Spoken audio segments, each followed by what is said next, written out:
नमस्कार, मैं एम के पांडे। हमारी धारणा पर आपका स्वागत है। आज का यह वीडियो शाकाहार की महत्ता से संबंधित है। शाकाहार हमारी परंपरा में, हमारी सनातनी परंपरा में, हमारी सनातनी परंपरा का एक महत्वपूर्ण भाग है।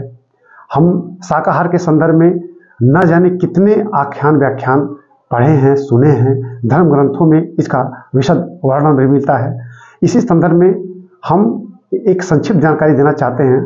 हाल के कई शोध इस संदर्भ में आए हैं, शाकाहार के संदर्भ में वैज्ञानिक शोध आए हैं। खास करके जब पूरे संसार में कोरोना महामारी का भयावह दौर चला, उसके बाद शाकाहार पर बहुत अधिक रिसर्च हुए।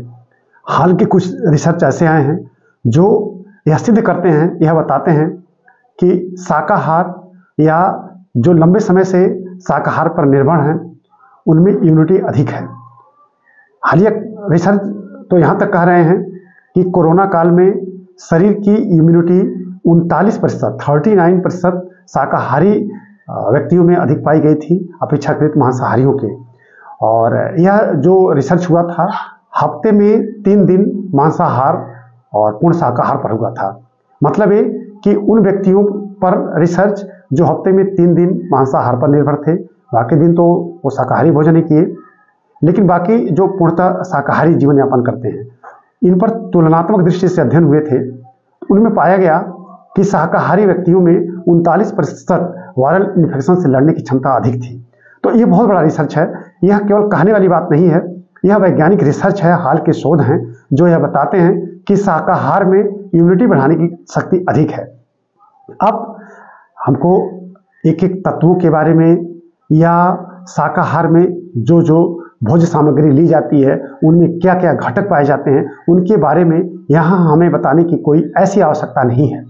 लेकिन अगर हम इन पर अपनी गहरी नज़र डालें तो हम स्वतः पा जाएंगे कि इनमें जो जो तत्व पाए जाते हैं, जो प्रोटीन पाए जाते हैं, उनसे या उनको लेने से हमारे शरीर में भोजन का बल्क जाता है। यानी हम अधिक मात्रा में कुल मिला के भोजन लेते हैं, उसमें रेशे की मात्रा अधिक रहती है। जब भोजन अधिक पेट में जाता है रेशे के साथ, उसमें 50% या 60% से ज़्यादा तो रेशा ही होता है। तो पूरी शरीर में की क्रिया पद्धति कुछ अधिक ही जटिल और तीव्र गति से होने लगती है।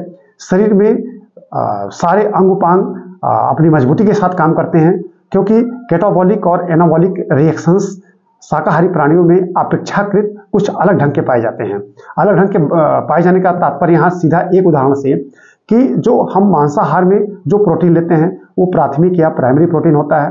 शाकाहार से जो हम प्रोटीन लेते हैं वो द्वितीयक प्रोटीन होता है। द्वितीयक प्रोटीन पाने के लिए शरीर को काफ़ी मेहनत करनी पड़ती है। प्राथमिक प्रोटीन लिया वो तुरंत एब्जॉर्ब होता है, शरीर का भाग बन जाता है, उसमें ज़्यादा जटिलता नहीं आती है कैटाबॉलिक एनाबॉलिक रिएक्शंस में। तो हमारी मेटाबॉलिज्म उस पर तुरंत वो उसको कैटाबॉलिक एनाबॉलिक रिएक्शंस के साथ तुरंत पूरा कर देती हैं। तो शरीर को बहुत ज़्यादा काम नहीं करना पड़ता है। होना क्या चाहिए कि हमारे शरीर को अधिक वर्क करना चाहिए। ठीक है, सारे रिएक्शंस कोशिका में सारे रिएक्शन बड़ी अच्छी तरह से संचालित रहनी चाहिए। शाकाहार में यह तो फायदा है ही कि उनसे तत्व प्राप्त करने के लिए हमारे पूरे आहार नाल को काफ़ी मेहनत करनी पड़ती है, और यही चाहिए। अगर सारी कोशिकाएं, सारे अंग उपांग हमेशा सक्रिय रहें तो शरीर की न सिर्फ इम्यूनिटी बढ़ेगी वरन लॉन्जेविटी भी बढ़ जाएगी, यानी हमारी उम्र भी बढ़ जाएगी। तो रिसर्च तो यह बार बार कह ही रहे हैं कि शाकाहारी प्राणियों की अब तो तय हो गया कि इम्यूनिटी अधिक होती है, और दूसरी तरफ इनकी लॉन्जेविटी या इनकी दीर्घजीविता भी अधिक होती है। तो निश्चित रूप से हम या इस लेक्चर को या इस वीडियो को हम इस उद्देश्य से नहीं बना रहे हैं कि हम अपने मुंह से कहें कि लोगों को, व्यक्तियों को शाकाहारी बनना चाहिए। हम इस तरह का यह वीडियो नहीं बनाने की कोशिश कर रहे हैं कि शाकाहार को बढ़ावा मिले, वरन एक रिसर्च को यहाँ रख रहे हैं कि शाकाहार में अपेक्षाकृत इम्यूनिटी शक्ति अधिक है।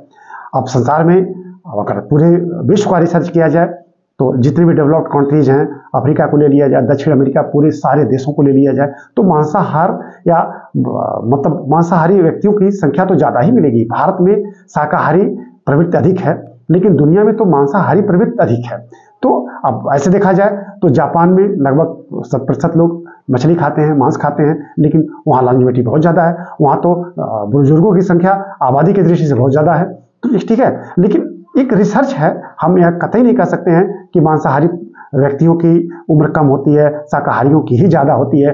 पूरी रिसर्च किए जाएं तो डेवलप्ड कंट्रीज में भारत से कहीं ज़्यादा उनकी लॉन्जेविटी है, या मतलब हम कहेंगे कि उम्र भारत, हम सामान्य भारतीयों से अधिक उनकी उम्र है। लेकिन इनमें जो निहित तत्व हैं और इनसे जो हम प्राप्त करते हैं, उनसे जो शरीर की क्रिया प्रक्रिया चलती है, ठीक है, वो पूरे शरीर को चुस्त दुरुस्त रखती है। तो इस दृष्टि से जो भी रिसर्च आ रहे हैं, जो भी रिसर्च कर रहे हैं, वो इस साफ साफ कह रहे हैं, इससे शरीर की इम्यूनिटी बढ़ जाती है। ठीक है, हम बस यहाँ इस तथ्य को ही रखना चाहते हैं।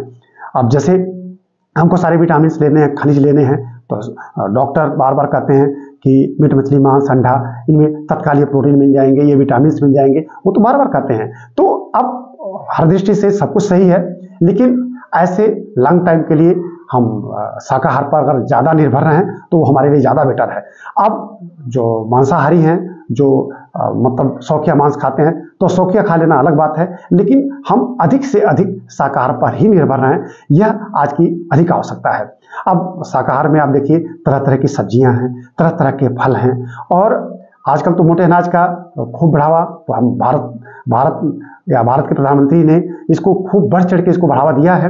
तो मिलेट्स आज पोषक वो अनाज माने जा रहे हैं, उनको श्री अन्न कहा जा रहा है।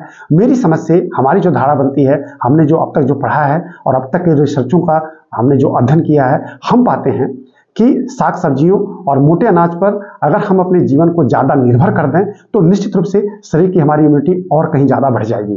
ठीक है, तो हमें शाकाहार पर अधिक निर्भर रहना चाहिए, और शाकाहार के लिए यहाँ कुछ वर्णन देने की हमको कोई ज़रूरत नहीं है कि शाकाहार कैसे कैसे क्या क्या खाना चाहिए। दुनिया जानती है, भारत में तो शाकाहारी आम प्रचलन है, मांसाहार शौकिया, तो इसको तो कहा ही जा सकता है। कोरोना के दौरान जो रिसर्च आ रहे हैं, अभी आ रहे हैं, ऐसा नहीं कि सारे रिसर्च आ ही गए हैं। कोरोना के दौरान पूरे संसार का अगर आंकड़ा उतारा जाए, लिखा जाए और उसका रिसर्च किया जाए, अभी रिसर्च कंप्लीट नहीं है, तो अमूमन आज यह धारणा बन रही है कि जितनी भी मृत्यु कोरोना के कारण हुई है उनमें मांसाहार की मृत्यु अधिक है अपेक्षाकृत शाकाहार के।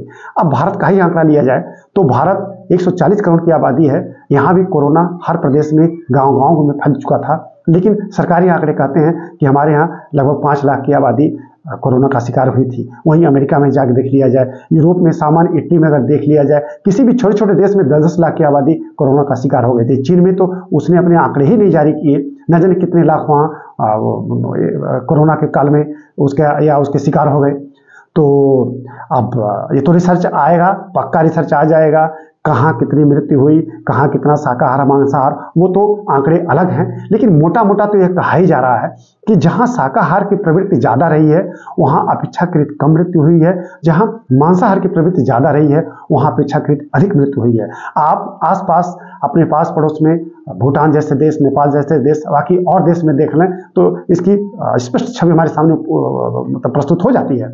और सबसे बड़ी बात, भारत का ही आंकड़ा ले लिया जाए तो हम पुनः एक बार इस वीडियो के माध्यम से हम ना तो अपील कर रहे हैं, ना आग्रह कर रहे हैं, हम अपनी केवल बात रख रहे हैं, और जो रिसर्च आए हैं उन रिसर्चों के आधार पर बोल रहे हैं कि शाकाहार में शरीर की इम्यूनिटी बढ़ाने की शक्ति अधिक है, और हमें अधिक से अधिक साग सब्जियों, हमें मिलेट्स या मोटे अनाज या श्री अन्न पर, या बहुत सारे पोषक ऐसे हमारे खाद्य पदार्थ हैं जो सीधे वनस्पतियों से प्राप्त होते हैं, उन पर अपनी जीवन निर्भरता को अधिक बढ़ाएं, न कि मांसाहार पर। तो आज का वीडियो हम बड़े संक्षेप में बस इतना एक जो है रिसर्च की बात रखने के लिए यह वीडियो बनाने की हमने कोशिश किया था। इस तरह के वीडियो आगे भी बनाए जाते रहेंगे। आज का वीडियो यही समाप्त किया जाता है। धन्यवाद।